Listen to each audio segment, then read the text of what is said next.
Folks, it's time to talk about something that I don't see many pundits talking about today, and that is the word pressure.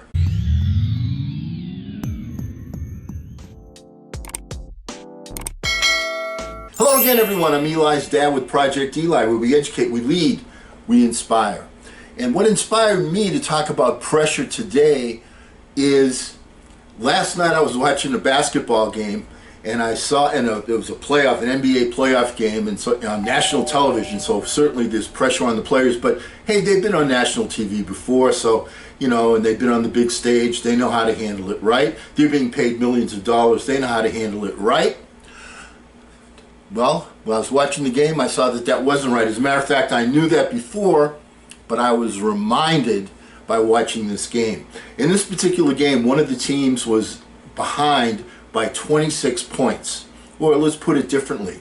One team was ahead by 26 points in the game, and this was at the end of near the end of the third quarter. So I'm thinking to myself while I'm watching it, like, what am I watching this game for? This puppy's over.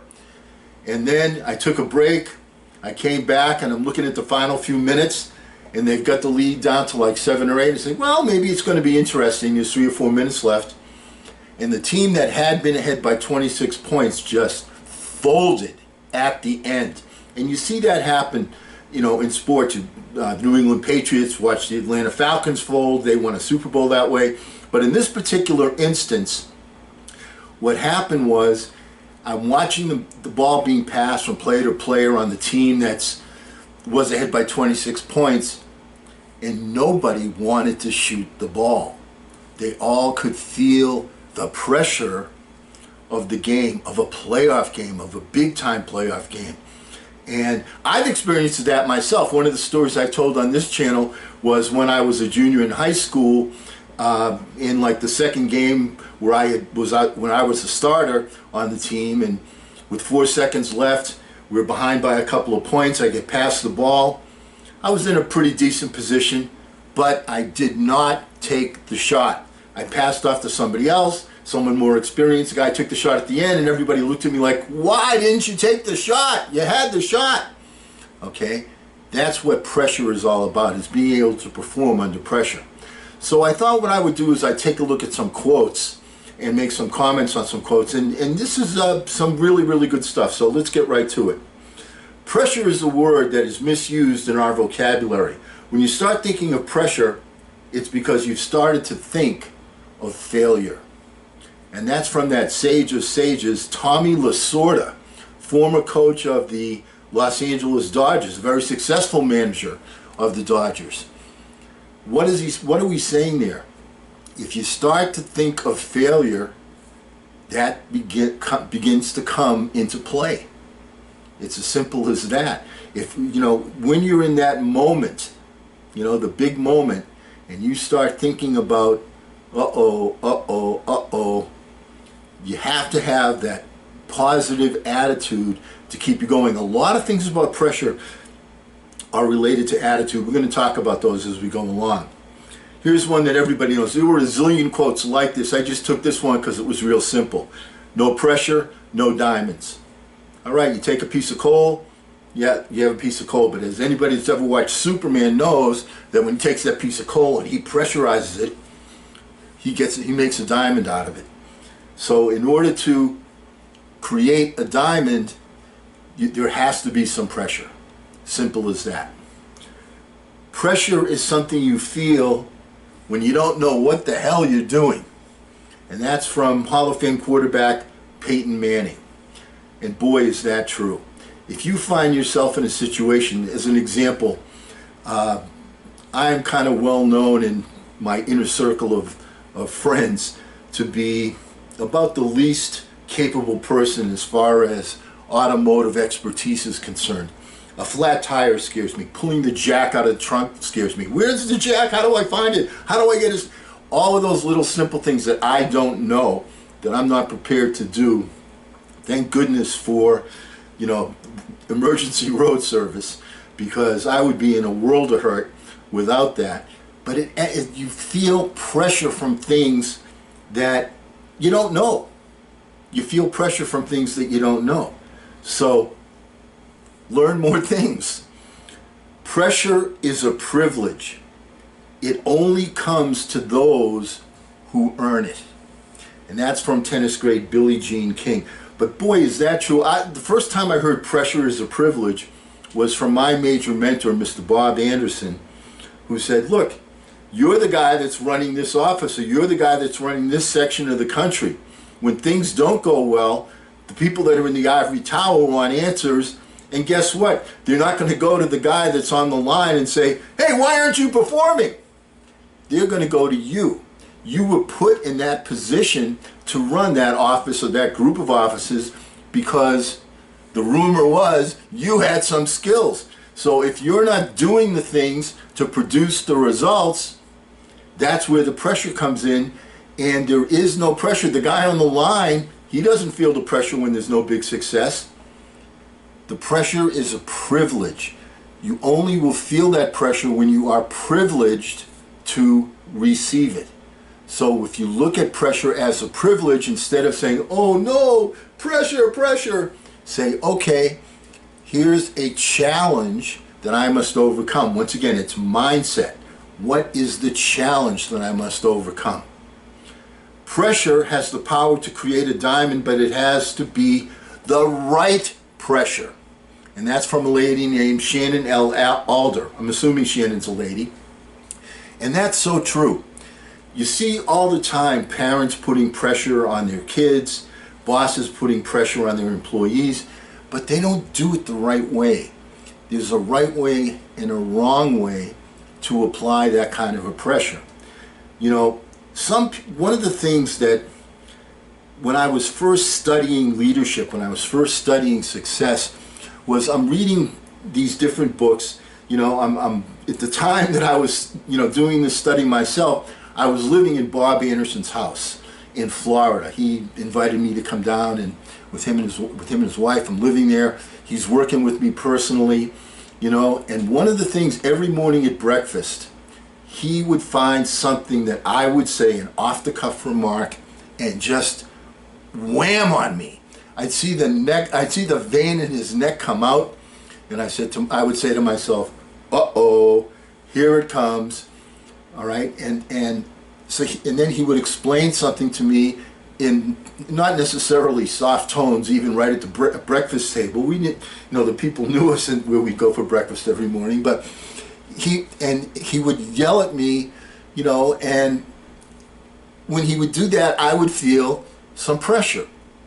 And I'm reading at that time. I'm reading a book about Bobby Knight, coach of the Indiana Hoosiers, who was at the time,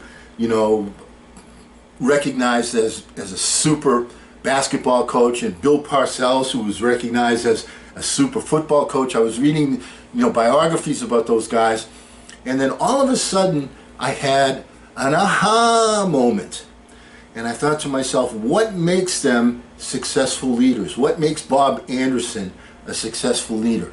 What made them successful leaders was that they always kept people on edge.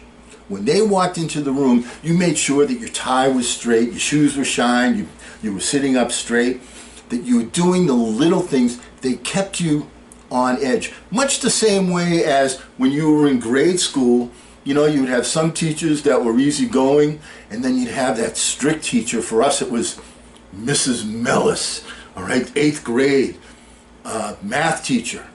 She would give me, and the worst thing that could happen is, Eli's dad, would you go up to the board, please? Uh-oh, I have to go up to the board. Here's the pressure. Everybody else in their seat was going, oh boy, I'm glad I'm not the one going up to the board. She's going to yell. She's going to take him out. That's pressure. You feel that pressure. But it's got to be the right kind of pressure. Now, in today's times, it's politically incorrect to keep people on edge. They complain about this, it's politically wrong to do that, so on and so forth. But you find that that some of you great leaders, and in order to be that person, you have to be recognized as the expert in your field. When you say something, it's like coming down with tablets. If you're able to exert that kind of pressure. someone in a middle management position or someone that's not recognized as an expert can't put people in that position where they keep them on edge. That's the point. So that was, it's a leadership style that the very, very, very, very top successful people can embrace because they have that distinction. They're in the Hall of Fame of whatever arena it is that they are running. And they keep you on edge. And when they do that, that's a positive thing. What you're doing is you're paying attention to the little details. And that is a good thing. So, it's, once again, in today's times, it's difficult to lead that way because it's so politically incorrect to do that. And trust me, Mr. Anderson was not always so politically correct. But for some, he got the most out of me. That was the right pressure to put on me. Now, there were other people that we would work with where he wasn't exactly as tough on them as he was with me, but still, when he walked into the room, everybody that's Bob Anderson, okay? People were afraid of, there's Bob Anderson, all right? And he would keep that, keeping you on edge all the time so that you were careful what you said. You thought about what you would say. You would think about what you were doing. Great leaders are able to do that. How we handle pressure will determine whether we stand or break. There are some, and let's just look at the world of sports because it's so easy to identify. There are some guys that are recognized as just absolutely great players. Boy, is this guy fantastic. He is super. He's a first ballot Hall of Famer, so on and so forth. But when the pressure is on, the question is, how do they perform? And in your particular sport, let's take basketball for example, the whole season is based upon the playoffs. All right? Who won? Who was the ultimate champion? Who was the big star? Who performed when the going got super tough? Who hit the shot at the buzzer? Who was it who made the big defensive play that allowed his team to win? Do you follow what I'm saying? How you handle pressure determines your legacy. It's the difference between somebody being a champion and someone being an excellent player, but they didn't quite reach that championship level with their team. That's one of the things that defines you. And some players are known for that, and other players are known for failing under pressure. And the same thing is true in life. And it's not something that you can, pinpoint right away when you're the leader of an organization who's going to perform under pressure. Or you're going to perform under pressure. The thing is, you have to work at it, and you're going to fail. All right, Michael Jordan didn't make every shot that he took at the buzzer. All right, for the win, he didn't make them all, but he wanted the ball. He wanted that chance. Does that make sense? Pressure comes from a lack of preparation. That, once again, that was a lesson I learned early in high school as a junior. When I got the ball and there were like 4 seconds left and I didn't take the shot, what did I learn? I learned that when I became a coach, I was going to practice every single day, putting time on the clock and role playing that this is the end of the game, so that when my players got in that position, it was not something that was completely unfamiliar to them. Yeah, I didn't take the shot. Yeah, I had played tons of basketball. Yeah, I had been in the driveway and said, at the buzzer he shoots, he scores! Okay, I had done all that, but we had never done it in practice. We weren't prepared. So I'll take the blame. I should have known better. But you know what? My coach needs to take part of the blame too, because we were not prepared for that particular scenario. And that's something that happens somewhat frequently in a basketball season, is getting the ball and putting yourself in a position as time is running out. Pressure is nothing more than the shadow of great opportunity. And that's from Michael Johnson. One of the things about pressure is, at the time you don't look at it that way, but when you perform, you say to you end up becoming somewhat of a hero. And I recognize that from, when I was a really young puppy, Eli, at the Edward Devotion School in the 5th grade. I was a pretty good athlete. I was a pretty good baseball player. I played a lot of baseball. My dad played baseball with me all the time, pitching, everything else, and I was pretty good at it. And I was the first person in Edward Devotion School history, and there's a book on Edward Devotion School history, it's like less than 1 page. But anyway, I was the first person in the 5th grade to not only make the 7th grade baseball team, but to start on the baseball team. And so the night before the first game, I'm thinking about, I'm having dreams, I'm visualizing, getting the big hit, making the big play in the field. I could hardly sleep that night. I was so excited. My first school game against a different school. Wow, was I excited. Well, what happens? I'm number 8 in the batting order. Now, for those of you that don't know baseball, the really good hitters bat 1st, 2nd, 3rd, 4th, 5th, and then the guys that aren't so good, that can't be trusted or counted upon, they're batting like 6, 7, 8, 9. I was batting 8th, all right? So, and this was my first game, and I was certainly the youngest person on the field, and I can understand the coach. And as a matter of fact, I didn't even think about it at the time. I just thought, like, boy, am I lucky to even be in this lineup. I'm in the starting lineup. Wow. Okay. Well, wouldn't you know, the very first game, we're up. We're in the last inning. There's runners on 2nd and 3rd. There's 2 outs. And guess who is up at the bat? The number 8 hitter. That's me. So I got up there and, I just played so much baseball, having a bat in my hands and something was something I prepared for. I've been playing and playing and playing and playing all the time. And lo and behold, I hit a little weak ground ball that went past the pitcher, that went in between the second baseman and the shortstop into center field. The 2 runs scored.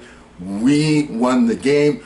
I was a big hero. Here's the kid in the 5th grade, wins the game for us.